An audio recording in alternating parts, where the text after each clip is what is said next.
everybody. Welcome into the Minnesota Vikings. Came away with a bit of a wild, but a very impressive victory against the New England Patriots on Thanksgiving night. Matthew Coller with you from inside US Bank Stadium. Paul Hodowanic here with me as well. And Paul, I would say a few things to start us off, beginning with maybe the Vikings' most impressive win. I mean, it's hard to top the Buffalo win as far as impressive because of the way they came back in that game.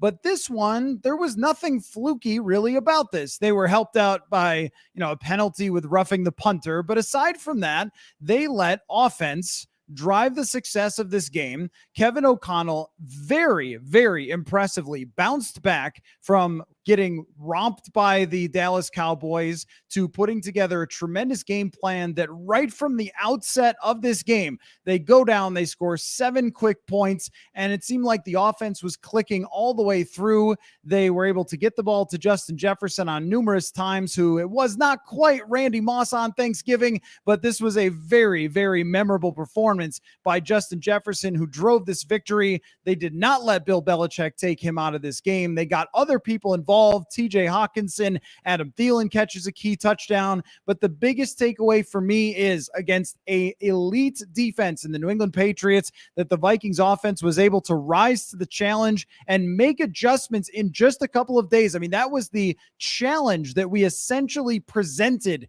to the Minnesota Vikings this week was, can you guys adapt? Can you find answers? Because you know that this team is going to do a lot of the same things that the Dallas Cowboys did against you. And we'll get into the defense, the special teams, which really shined tonight for the Vikings. The defense had some troubles stopping Mac Jones through a lot of this evening, and we'll break that down as well. But I think, Paul, the biggest takeaway is the bounce back after a 40-3 loss, and the bounce back done the way that it was.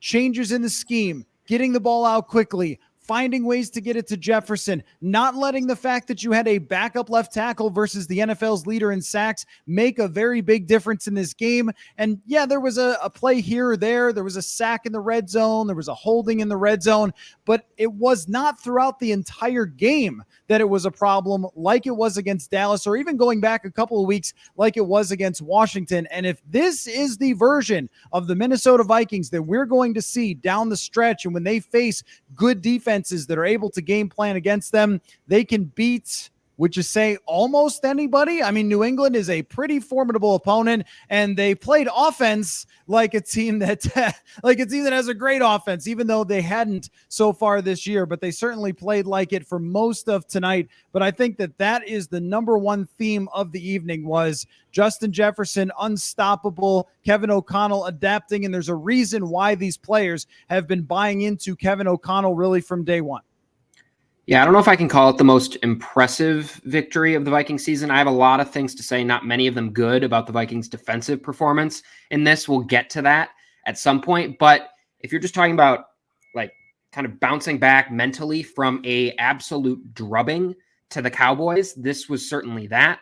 They responded emotionally, just 4 days off rest. You would have thought you didn't expect a Bill Belichick team to look as sloppy as they did on Thursday night. You would have expected a team like the Vikings, off the performance from last week with the first-year head coach, you'd expect them to look like that. They did not. They looked prepared in terms of that. No penalty, or not very little penalties, not a ton of big mistakes, other than that one Cousins kind of overthrow there that caught them.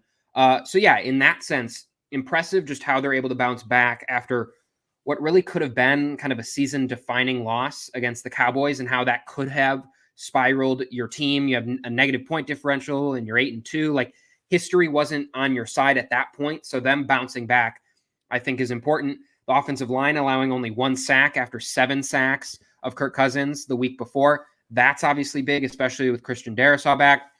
Cousins' time to throw last week was 3.06 seconds. Today it was 2.86 seconds. So clearly, and you could see it early, they were trying to get the ball out on some wide receiver screens, on some quick plays to get the ball out of Cousins' hand, stop the pass rush. They clearly tried to run the ball to stop that. They were not effective whatsoever, 2.1 yards per carry, but they still managed 33 points. 26 of that is the offense. 7 of that is Kene Nwangwu, which came at a big time. Kind of felt like one of those, the Dalvin Cook moment with the Bills game, where it felt like things could have gotten out of hand, and then you get that one big play. So credit Kene Nwangwu for that. So yes, impressive in the fact that they bounce back the way they did. I still think there are some tough things happening on the defensive side of the ball. They still cannot run the ball, even though they were clearly committed to doing so tonight, whether it worked or not. So there are still some small red flags. But when you consider where this team was Sunday night and where they are now, undoubtedly they're in a better position. You feel better about them, and it doesn't feel like they're kind of at the start of a downward trajectory. It feels like they've leveled the ship for now, and now can they kind of climb back up? That'll be the question the next couple weeks. Yeah, I mean, we'll definitely get into everything that happened on the defensive side, but I think that when you talk about the things that will matter the most, I don't believe that any of us ever thought that the Vikings defense was going to just dominate or that it was going to take the ball away all the time. I mean, the fact that they didn't take the ball away today, this is kind of what your defense looks like if you're not getting turnovers, is that almost on a week-to-week basis, they've given up a lot of yardage and they've had to make stops in the red zone, which they did get a couple of key stops in the red zone today. That was a huge deal. And usually they have to get a turnover or a big sack, which they got that sack from Danielle Hunter on a third down. I think it was Danielle Hunter on a third down late in the game with Mac Jones trying to drive. So that's always who they're going to have to be. But against Dallas, I think what we learned in that game was if your offense gets stifled, if you go 3 and out too many times, that this defense will not be able to hold up for an entire game against a good team. And the Patriots do not have a good offense, which I think is what was maybe most disturbing. Now you go back a few weeks and it's Josh Allen putting up 460 yards or something, and you kind of get away with that because of interceptions. And then Dak Prescott goes off against you. Then Mac Jones, who's having a really flat out horrendous season, and he's finding open receivers all over the place. And there's a fourth cornerback in there. So those are the issues that they're going to have on defense. And even if they get Tomlinson back, even if they get Cam Dantzler back, Zadarius Smith seems pretty banged up. My point is, I think we know that about this football team is we are well aware that on a week-to-week basis, there's a good chance the other team's quarterback has his best day of the year, that he's going to complete passes, that underneath especially there's going to be guys that are running open throughout the game. And in this game, they gave up some deep passes, which is kind of their goal in general not to. And even I got frustrated at one point and tweeted out, like, at some point you have to blitz the quarterback, don't you? Because everybody knows exactly what you're going to do. But that is the landscape you're working with. Like, there's no changing that about the defense. I don't think that if Ed Donatel dials up a blitz or two, that it's really going to change the fundamental fact that they have two guys that they rely on for their full pass rush. They have a really weak nickel cornerback. They have injuries at corner otherwise, which maybe will help a little when they come back, but it's really been who they are as a defense, is that they have weaknesses. You have to overcome that as an offense. Like, that was the whole deal when they hired Kevin O'Connell. It was, you are getting a guy who can make adjustments, who can adapt, who can fit to Kirk, who can make Kirk a more confident guy, who cannot let it snowball like what happened last week against the Dallas Cowboys. Now, look, if the Vikings defense played the same against Dallas, but this version of the offense showed up, we would have been talking about a great game last week, but the offense punted, 7 or 8 straight times. That was not the case here, and it seemed like every punch in the mouth that they took in this game from Mac Jones, where every time, the end of the half is a good example where they go down and score, they get the ball back, they go score again. And you mentioned the Kene Nwangwu kick return cannot be overlooked. It was a huge play in this game. And funny that in the press box, we were talking about they're kicking it to Nwangwu. I don't know about this. Like, we haven't seen a big return from him this year, and then boom, there it happens. But when they had opportunities and when the Patriots opened the door, which they did make some uncharacteristic mistakes for what you expect from a Belichick team, but when they opened the door, when they made the big mistake in hitting Ryan Wright after he punted it away, and even being aggressive on Ryan Wright on that play was very strange, I thought, considering how their offense was moving the ball. Like, they didn't have to try to block a punt. So there seemed to be a little bit of panic there from Bill Belichick and from their special teams unit. But what did the Vikings do? They got a 37-yard pass or 36-yard pass to Justin Jefferson, and they didn't let Bill Belichick slow down Jefferson. And every week we think, like, can he do anything more to assert himself as the best wide receiver in the world and already one of the best receivers in history through 3 seasons? This guy has more receiving yards in 3 years than anyone else, and the season is not over. I mean, that's how absurd Justin Jefferson is. He made a catch tonight that was maybe his best of the game, and it got called back by a holding on an incredible diving catch in front of a defender. There is no stopping him except for if Cousins is getting sacked. So I thought that the way they ran the ball was not effective as far as yardage goes, but at least they made the Patriots think about it. They got the ball out of Cousins' hands fast enough. They pushed the ball down the field to Justin Jefferson. I think what we saw tonight was, if you're asking the question, how can you win in the playoffs? How could you actually beat good teams like Dallas, like Philadelphia, when you ultimately get another shot at them? It's this way, because Jalen Hurts and Dak Prescott and Jimmy Garoppolo and the other quarterbacks in the NFC, I mean, mostly, are probably going to score points. Geno Smith's having a great year. In the playoffs, you're going to face teams that can score. Can you match them? And tonight you said, even against one of the best defenses in the league, yes, you can match them. Yeah, I mean, Patriots defense was number 1 entering today in EPA per play allowed on defense. So literally you could say this is the best defense in the NFL that the Vikings just played against. And they played against Matthew Judon, who led the league in sacks. He really didn't have much of an effect on this game for the most part. Had a couple nice pressures of Cousins, but he's only on the ground one time. Cousins evaded pressure pretty well several times. He let the pressure, it looked like it get to him on that one interception. It looked like he couldn't really step into that throw. He stayed on his back foot, sailed that, but he had plenty of time in the pocket. So that's not fully on the offensive line, maybe not even fully on Cousins, a little bit of a mixture there, but largely held that defensive line down when you have Blake Brando, when you still have Ed Ingram playing right guard and struggling at right guard. So for the most part, the offensive line played well. Thielen was much more active today in this game. TJ Hawkinson continues to come down with several big third down catches and continues to get integrated into this offense. And then I don't know what more we can really say about Justin Jefferson other than he is this entire offense. He's what makes it go. And you talked about it. I mean, Belichick, the old phrase is he makes teams play left-handed. That would have been playing without Jefferson, and the Vikings sure played with Jefferson, and it didn't really look like, I mean, obviously he was double covered in certain situations, but it didn't even matter. So the fact that one of the best schemers in the NFL ever can't take away your best wide receiver, that's a pretty dang good spot to be at, especially when you enter the playoffs and feeling like no matter what defense we go up against, if it's a really, really good 49ers defense like the 49ers are, or a second crack at the Cowboys, maybe with a little bit more time and kind of a chance to right some of those wrongs, you feel like Justin Jefferson can't really be taken out of the game. That's obviously an immense positive. And I do agree with you. We've talked about at length this year about the defense and a lot of the struggles just stemming from the fact that they don't have the bodies to do what an elite defense would do. And I agree with you. And they're missing Dalvin Tomlinson. So that sure hurts your running game. And you're missing Cam Dantzler and Caleb Evans and Andrew Booth in the secondary. That's sure not going to help your secondary and how things are going. I think where my struggles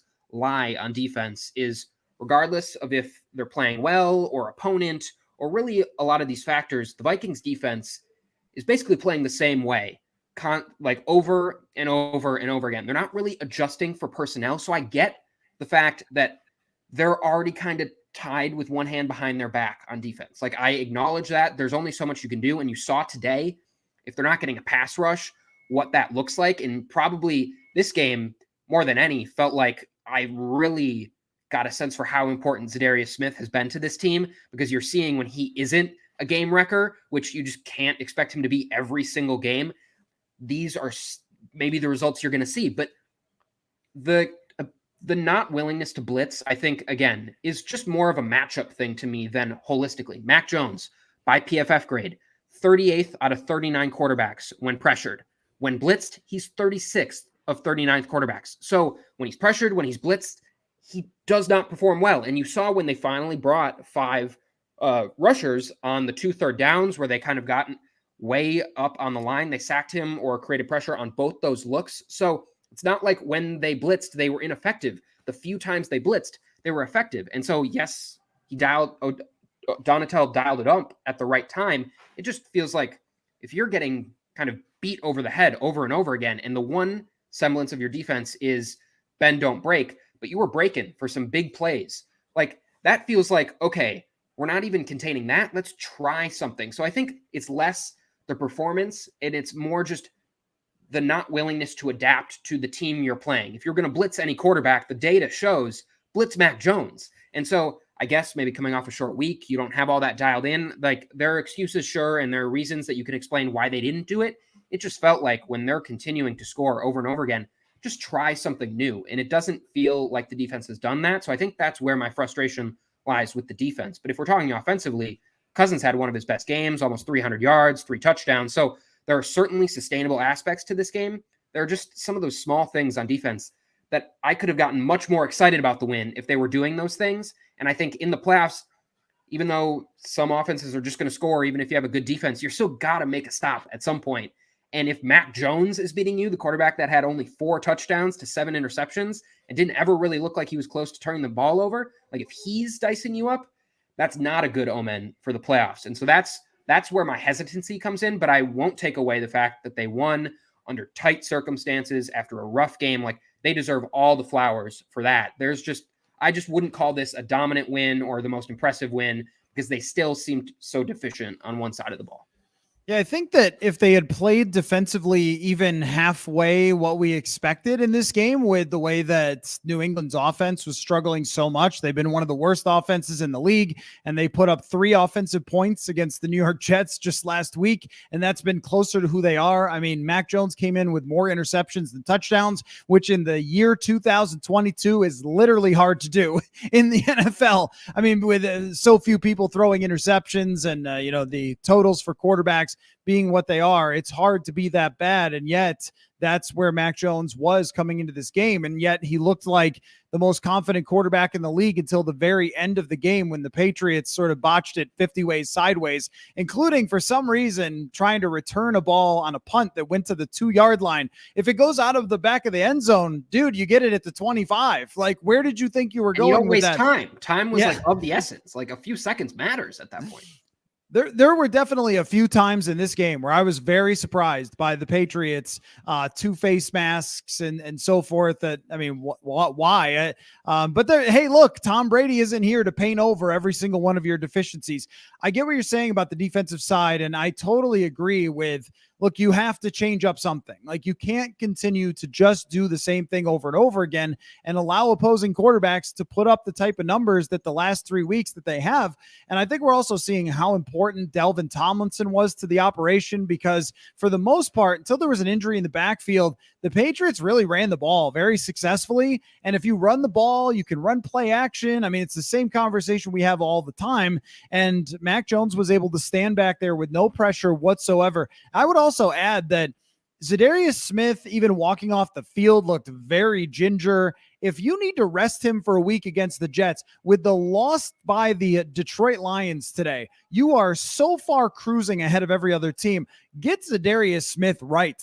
I mean, if it takes 2 or 3 weeks to get his knee right, you can win against Mike White. Is that his name? Who's going to start for the New York Jets? Now, I guess I shouldn't make fun because Mac Jones did what he did tonight, but that might be a factor because I think we've seen how important he is. He needs to get 7, 8, 9 pressures for this team to get pressure on the quarterback. It does seem to me like Ed Donatel, who has been defensive about his system throughout the year, not defensive and as in stopping the other team, but as in his press conferences, it hasn't seemed like he feels like he needs to make any adjustments. So I don't think we're seeing anything different. But that version of Kirk Cousins, and here's where it was really, really outstanding for the Vikings tonight with Kirk Cousins.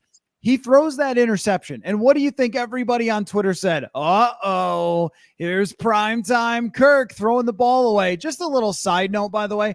I studied this maybe 2 years ago. I looked back at every primetime game he ever played, and it was pretty much the exact same version of Kirk Cousins. The difference was that they were playing winning teams and really good teams, and that's why his win-loss record was what it was. But every other number, from PFF grade to the box score stats to ESPN's QBR, he was really the same quarterback. And I think what you saw here tonight was this is when Kirk Cousins is at his best, playing confidently and bouncing back from an interception, that's when you know he's kind of locked in. And for whatever reason, I think it was the fact that he wasn't getting pressured and the fact that they had a game plan that he may have been confident in to get the ball out quickly and knew he wasn't going to take a ton of hits tonight. I mean, they came right out and like a quick pass to Johnny Munt is like, yes, establish the Munt. But I mean, they were getting the ball out quickly and not trying to just stick with the same thing. And I think throughout this season, on multiple occasions, we have seen Kevin O'Connell come off a bad game on offense and be like, okay, let's do X, Y, and Z. Let's change things up. And I think when Justin Jefferson said to us early in the week, yeah, we got to go to that quick game, I wish we had adjusted earlier.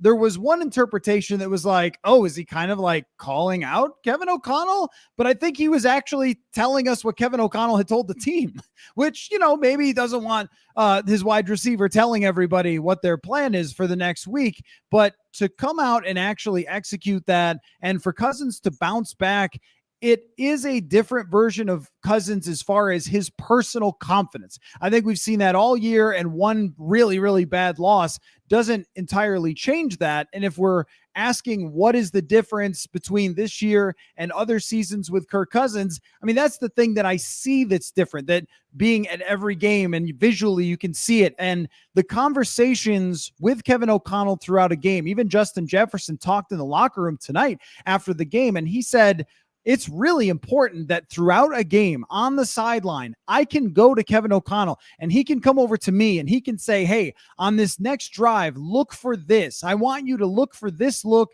and make this play, and we're going to do this. To have that communication with O'Connell, I mean, we kind of like rolled our eyes a little bit at the whole, we're going to collaborate, we're going to be communicative.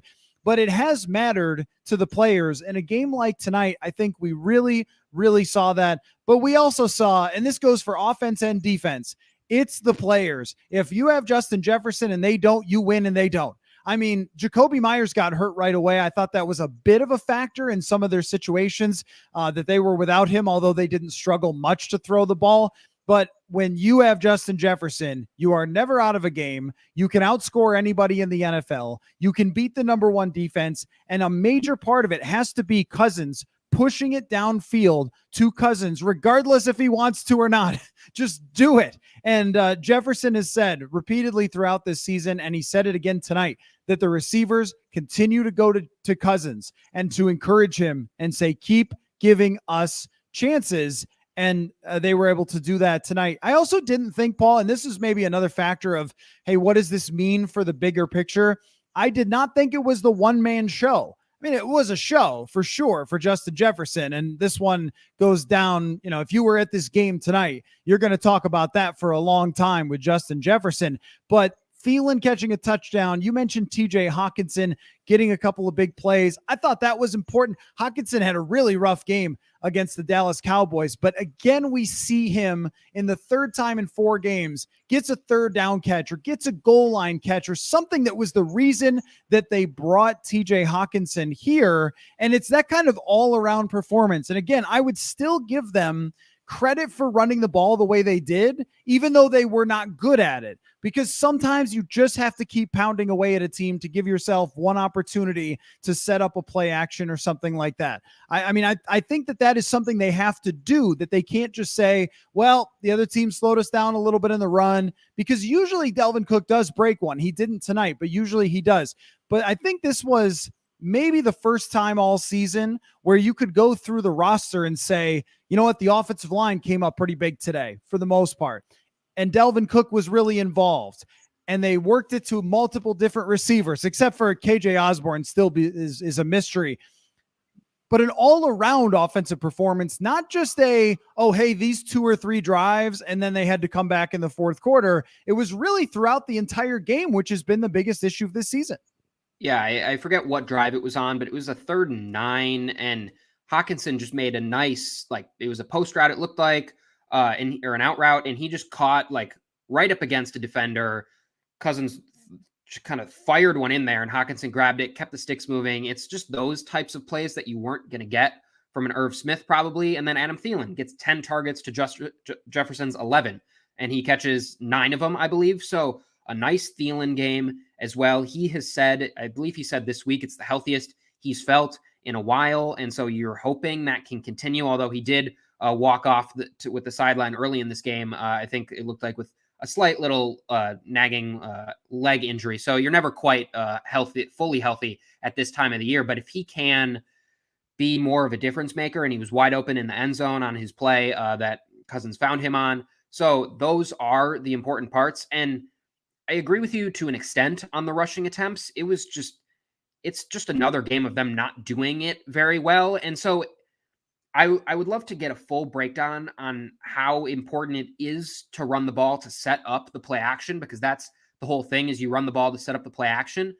But if they're not running it effectively, how much does it help? And can you just run the play action with the threat of Dalvin running without really having to run him this many times? On early downs, they had 51 early down plays, 27 were pass, 24 were rush. So they were about 50-50 split.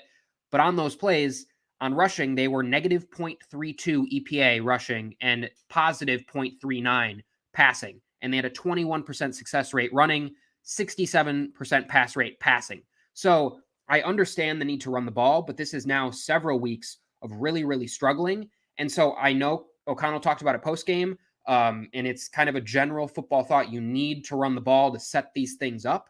It just strikes me that if it's not going effectively, can you supplement those runs with those quick passing games that you're doing right off the bat? Are you going to can you do screens to get these 4 or 5 yards? If you're trying to get in second and manageable, I think there's ways to do that in the past when it's proven that this offensive line banged up isn't really helping the running game. So I would like to see that running game get going a little bit more, but I do believe this was more than just the Jefferson show, just based on Thielen and Hawkinson's performance alone. And if you do have 3 legit options out there that defenses have to account for, that makes it much, much harder to take Justin Jefferson completely out of a game to the extent that you can even do that.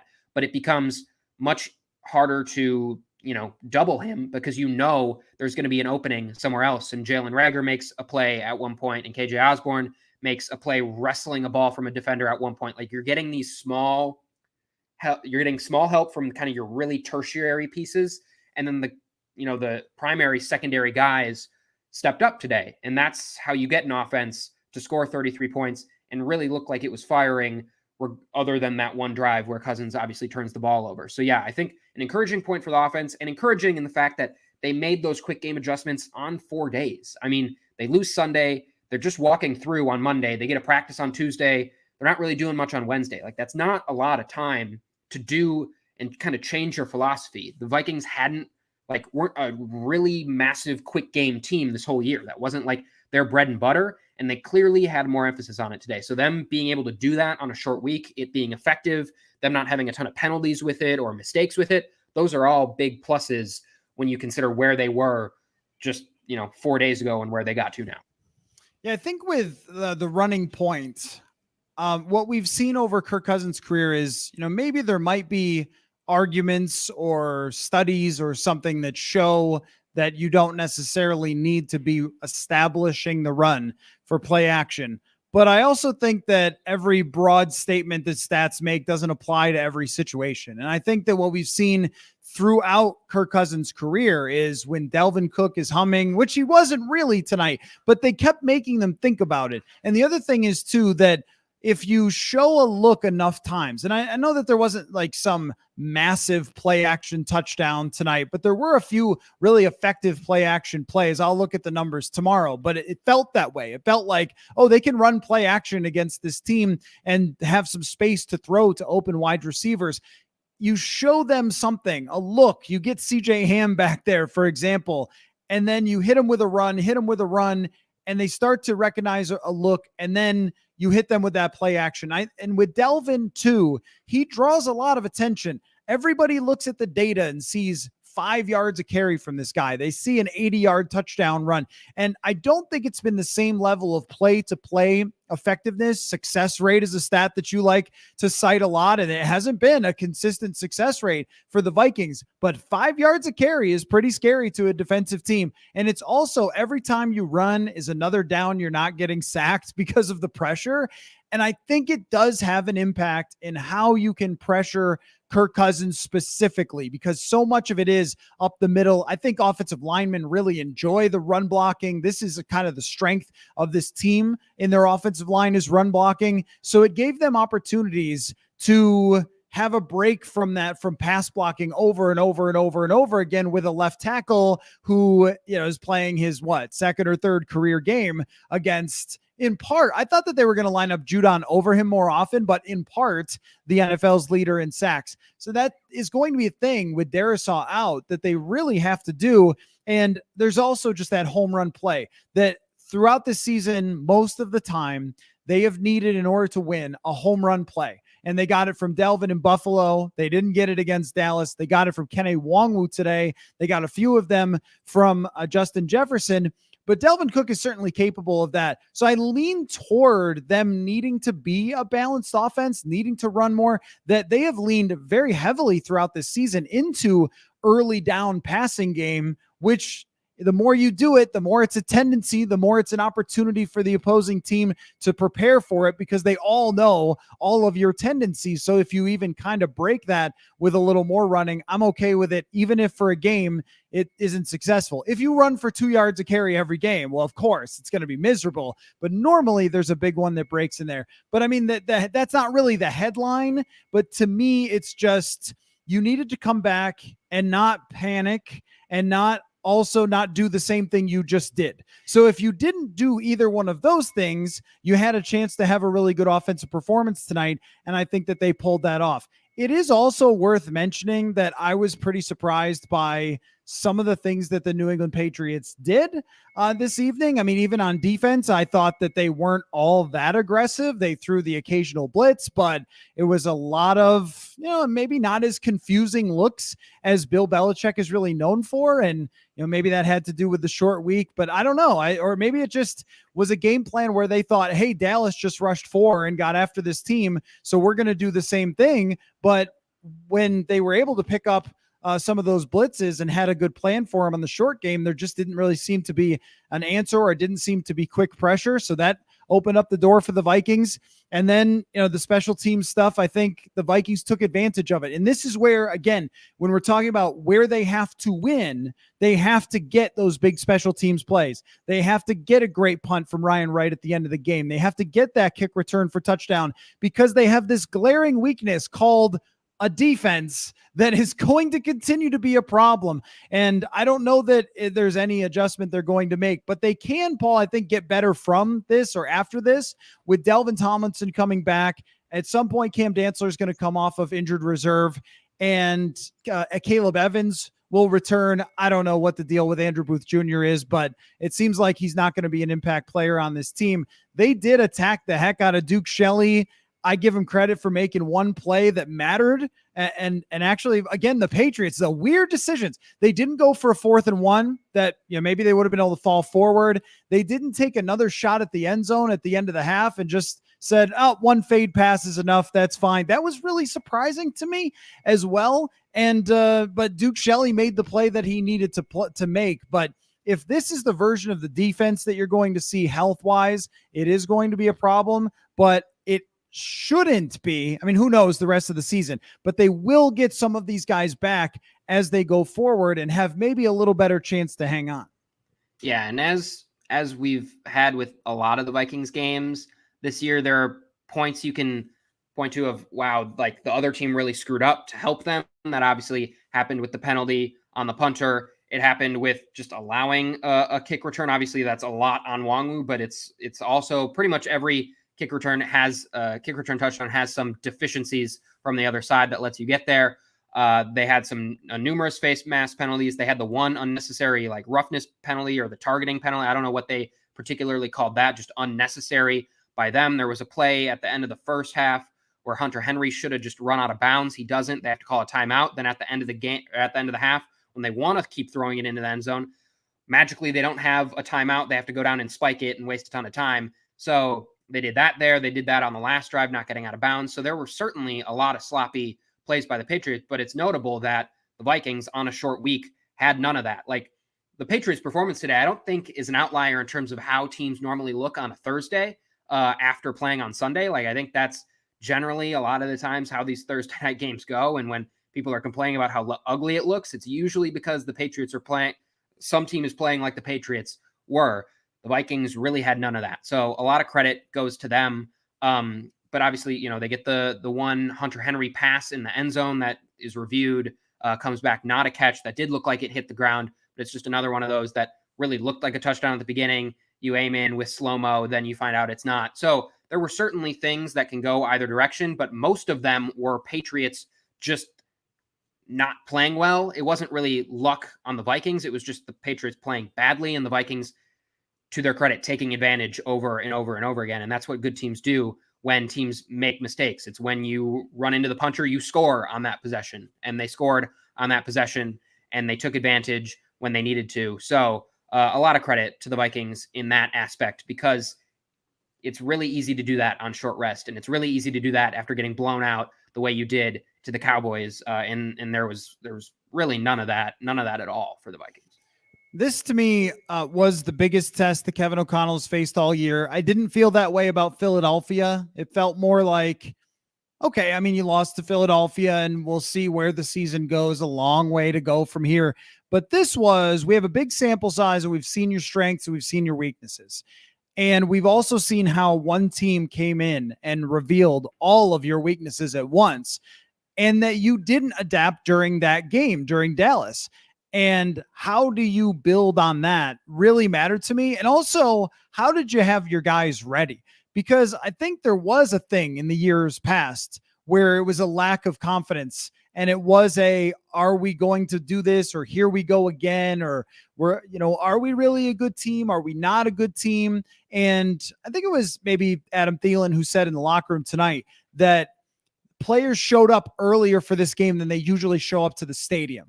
Like after last week, it wasn't I guess that's who we are. And and it's all falling apart and the paper tiger is coming apart or the house of cards is falling down. It was, we really want to show everyone that we deserve to be at the top of your power rankings, that we deserve to get the type of attention that Dallas got last week. And by the way, another impressive win from Dallas today against the New York Giants. So, they're still a good team and you may face them again. These teams that have beat you like Philly and Dallas. The Patriots are not Philly and Dallas. I don't think they're really in that ballpark. They're much more of a middling, kind of mediocre team that doesn't have a ton of offensive firepower and clearly is not as sharp around the edges as previously. But that doesn't take away from the win because of the circumstances and also having to overcome a poor defensive performance where Mac Jones was able to put up probably one of the best games of his entire career. I did want to talk about two things around the edges. You got to one of them, the Hunter Henry catch. From my view and looking at the broadcast in the press box, we have the TV right over, where we're looking down. I thought they were going to let it ride. I thought they were going to say that that's a catch, but maybe he was down at the one, possibly because it bounced a little and rolled and he wasn't in full control in the end zone. And I guess my thing is I still don't entirely know what a catch is. I guess they wanted better control as the ball hit the ground. I wasn't really sure that it definitively hit the ground. I guess from my perspective, and the TVs aren't enormous, so maybe there's a better view for the referees in that little booth where they can see better detail. I don't know. I thought it was a surprising overturn that absolutely helped the Vikings and took points off the board. And I guess for me, that took so long to figure that out that I was sitting here like, there's no way they overturned it. It's taking forever. And then they did. So I don't know if I have like a hot take on that other than I really don't think I know or or refs know, or anyone knows how they choose to overturn things or not. And it makes it just as random as the calls themselves. I've been frustrated with replay since day one. And I think if you're a Patriots fan, you're like, what? Why? How? Right? If that had happened to the Vikings, we would have spent like 37 minutes on it because it was just confusing for did it really hit the ground? Did it not? How exactly is that definitive evidence that it didn't? And then it took forever. So replay continues to be a scourge on America. But the other thing is not, you don't need to have a hot take on that, but the Greg Joseph issue, it is a problem. And this game could have gone a different direction because the guy can't make extra points. 5 missed extra points this year. I don't know what they're supposed to do with it, Paul, because when you win like this and you bounce back and everybody feels like, hey, we can play with anybody, if you cut the kicker, it really feels like, oh, wow, really? You're cutting a player? Like, we're one of the best teams in the league, and you're going to chop off a guy that's been with us through this entire journey. And he does make his field goals as long as they're not over 50 yards. But I think that's one where Vikings fans can envision, oh, this could be a problem if he doesn't get that together. I don't think they should cut him, for the record. I think that they need to figure out what in the operation of the extra point is causing him trouble. He lines up on the left side and pushes every single one of them to the right. So do they need to line up in the middle? Do they need to line up in the left? Do they need to hold it better? Do they need a different holder than Ryan Wright? Maybe he's only Superman of punting, but not holding. I don't know. But do you think that they should invite some kickers into TCO Performance Center during this little break to have a tryout just in case things go pear-shaped with Greg Joseph? I mean, I guess I don't see why not. I guess the argument against it is you're hurting his confidence, but I would say make some extra points then. I mean, you've missed 5. The next closest kickers missed 3, I believe. So this is clearly an issue. And I think the Vikings fans, the instinct is going to be, yeah, cut him. But I think they also know the grass isn't always greener. The Vikings have done this to a kicker or two before. Some have gone on. Daniel Carlson's gone on to have a really, really nice career with the Raiders after you absolutely kind of kick him to the curb very, very early. So yeah, it's a tricky question because you don't know, like the guys that are out on the street for a reason, and you don't know that it's going to get better. I don't think there's really much harm in bringing some guys in, feeling like you can try to see if you have a better option, or again, experimenting with Greg Joseph, being like, hey man, like we got to try some new things. We got to even maybe put you in an uncomfortable position of putting it on the right hash and just making you kick it that way to really focus on fundamental. I'm not a kicking coach. I don't know how all that works. So I would agree with you. It's not really, I guess, time to cut him. We've seen teams kind of go through this before. The Packers have gone through multiple cold stints with Mason Crosby. He continues to seem like in the big moments he comes up for them. And Greg Joseph has come up in big field goal kicking moments for the Vikings several times. So I wouldn't cut him, but it is concerning and it is something that needs to be monitored. And I think the Vikings probably just need to have a kind of break glass in case of emergency plan for if they want to move on at some point. And then to your catch point, I don't completely understand. And I know Des Bryant was tweeting angrily about it. So if that changes your thoughts on it, he was tweeting, he was upset about it. I think it's one of those where you watch it in full speed and it's a touchdown 100% of the time. And then we go through the instant replay and you find small little things that point to it changing. It looked like it may have hit the ground kind of immediately, but also like the ball can hit the ground. It's about maintaining control. And when did the control stop being maintained? And is it the ground's fault? Like, these are questions I don't want to spend a lot of time thinking about and trying to answer because there is clearly no good answer and the NFL doesn't seem to have a good answer for it. All I know is it was a touchdown and then they decided to overturn it, which usually takes a lot of evidence, which I just wasn't quite sure was there. So that certainly is a break, but it's just the way it is. So I don't have a definitive answer on that. And on the kicking point, I think they just got to monitor it much closer maybe than they have been. And Matt Daniels, maybe don't say he's going to have the best season of his career preseason because he's certainly missing kicks and not exactly doing that. I think it has to get a lot worse in order to cut Greg Joseph. That for now, if it's just extra points, I think that's kind of glitchy. I mean, even think about when they had Kai Forbath, and this is why I say this, because Kai Forbath missed some extra points and they cut him because of it. And they drafted a kicker who turned out to be like the best kicker in the league, but they cut him too after an overreaction. And I think like Kai Forbath is a good kicker and Daniel Carlson turned out to be the best kicker. And you cut both of them in kind of reactionary, overreacted to the missed extra points, overreacted to a couple of misses in Green Bay in 2018. Like, don't do that again when the guy's history is overall pretty good. The 50-yarders, I'm not that concerned about. Like, those are hard kicks. he's generally been pretty good at those in his career. Like the same thing with extra points. Like I think that he can probably get it back together at some point, and kickers are just too hard to predict. So what's to say that the next guy who doesn't even have a job right now and maybe was in the XFL, that he's actually a better option? Like, is there the best kicker in the world hanging around? Like, probably not at this point. And that goes for Evan a lot of McPherson things. had a great postseason, and he's doing horribly as the Bengals kicker this year. It's just so volatile, and you just don't know what quite to believe. That's exactly right. I mean, the sample size are small. Football's weird, but at home, the dude should make his extra points. I mean, there's no question that if you're worried about that, I think you're right. It's just that, like, when it comes to some of these things, when it comes to a lot of parts of the defense, and I do agree, there needs to be some adjustment to be more aggressive to at least make your opponent think at some point you may blitz. And all the numbers, by the way, say that no, they don't blitz at all, and they play this cover 2 all the time, and nothing ever changes.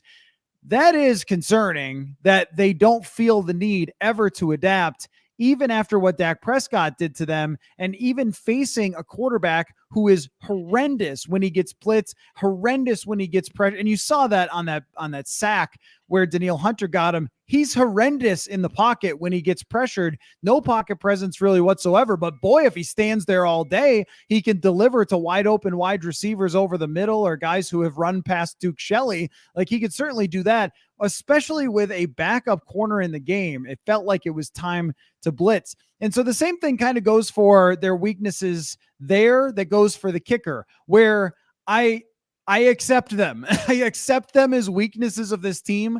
I don't think they're going to change. I don't think Ed Donatel wakes up tomorrow and is like, you know what? I listened to that Purple Insider live stream, and I got to tell you, it's time to start bringing the heat. Like, I don't think that's happening. I think something tells me he's thought about it. I think this is the first time he's thought about it. Right. So I don't think that's going to change. And I don't think that they should react and panic and change the kicker, but you're going to have that fear. There's one thing that can overcome all of this, and it's an offensive performance like tonight. This is sort of the evidence right here of, like, this is how the league works, right? Like, sometimes you get presented with the other offense is working and your kicker missed it and like different problems. But what overcomes everything is having great quarterback play, which they got tonight, and a great performance. There were a couple times where Kirk almost threw pick sixes and got away with it a few times, but overall a great quarterback performance and a great receiver performance. And that's what's going to drive you to where you want to go. And also, of course, good offensive scheming, and the rest is just the obstacle course that you face for the rest of the season. So the Vikings are now cruising toward the playoffs after this win. This was a big one along with Detroit. Not that I thought Detroit had any real chance to catch them, but could make things interesting if the Vikings started to let it all slip. And anybody who's been a fan of the team for a long time would tell you there's almost no lead too big that they couldn't start to slip back to the pack and fall apart. But the way Detroit lost that game, my gosh, Daniel Campbell, what are you doing at the end of that game? I mean, that is going to be the difference for them between having a good season and mostly a terrible season, is the guy can't make late game decisions. But the Vikings are the beneficiaries of that, and now sit in a position to put it on cruise control and still make the playoffs, or week after week prove that they can face some of these elite defenses. In my mind, Paul, and maybe you could give me, to end our stream here, a 8 out of 10, 9 out of 10 for how important this thing was. I thought overall, I mean, I was giving them credit in calling it one of their best, if not their best win of the year, because I was factoring importance into this and how much it would mean to the morale of the team, to how they felt about themselves, to what it said about them, to the difficulty of circumstances to be able to overcome it. I think it's an 8 or 9 out of 10 for importance for the rest of this year, but also for the standings as well, because it sets them up in a position where not only can almost nobody catch them, but nobody can almost even catch them for the number 2 seed, which means that they would get to play the number 7 here at US Bank Stadium. I'm going a little far ahead of ourselves here, but this is a big win for that too, because they just extend their lead on that number 2 seed. Right. Yeah, I would also give it around an 8. And first off, just for not feeling or kind of even opening the door for, is this team spiraling? I think you lose this game, suddenly you're 8-3. Not that that's really affecting like your chances to make the playoffs. Like you're going to make the playoffs, barring a just epic like collapse for the ages where you lose like 9 straight. Like you were going to make the playoffs regardless of the result tonight. But just like to feel like you've corrected it and quickly corrected at least some of the aspects that went wrong against the Cowboys, I think that's massive. And then from a standings perspective, they're 9-2. The 49ers look really, really good. They're 6-4. You're not that far off.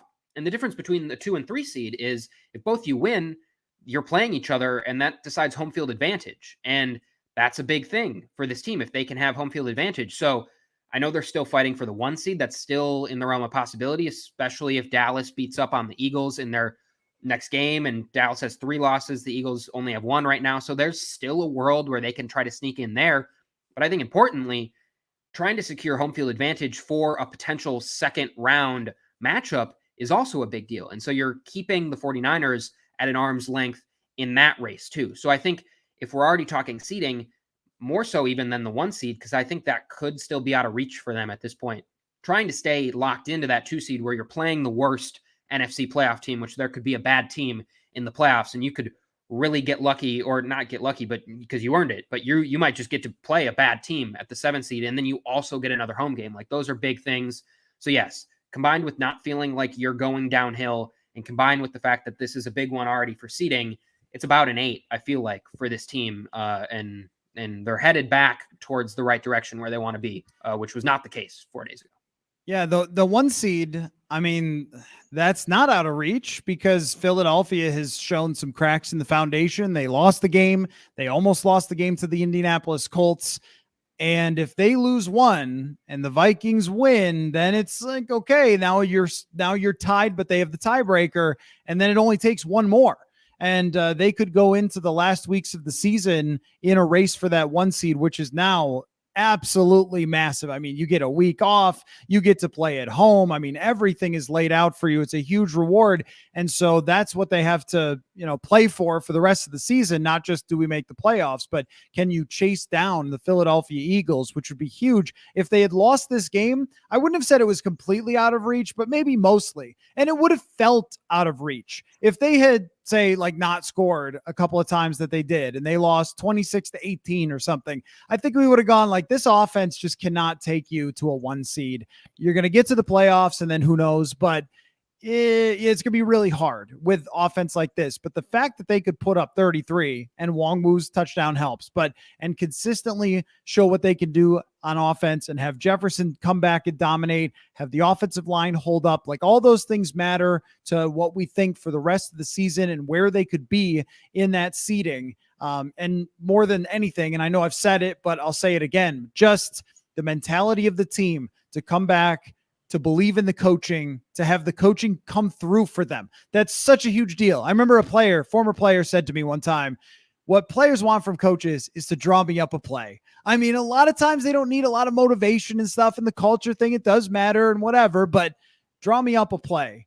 And they drew some plays tonight. They drew some plays very well against a really, really good New England Patriots defense. So the Vikings are 9-2. They are rolling now into a section of the schedule that isn't super scary. They're past the super scary. They play a good defense next, but not a very intimidating offense in the New York Jets. They get to continue to be here at home for most of the rest of the season until those last couple games at Chicago and Green Bay. So this was a swing game to put them in a great position for the rest of the season. And of course, we will be breaking it down. And if you are watching at this point in the stream, we do the Purple Insider podcast every single day. So go to wherever you download your podcast, get it there. If you don't already listen to the show, would love you to join us there. We've got Brian Murphy, Jeremiah Searles, former Viking. Paul and I are always doing our thing, and lots of other guests as well. So a very, very exciting night. And you couldn't have asked for anything better for a football game. I mean, from start to finish, a great football game. And thank you to the National Football League for a tremendous day from start to finish of football throughout this day. So thanks everybody for joining us. Happy Thanksgiving to all of you. Thank you very much, Paul Hodowanic, for your time, and we will catch you next time. Thanks everybody.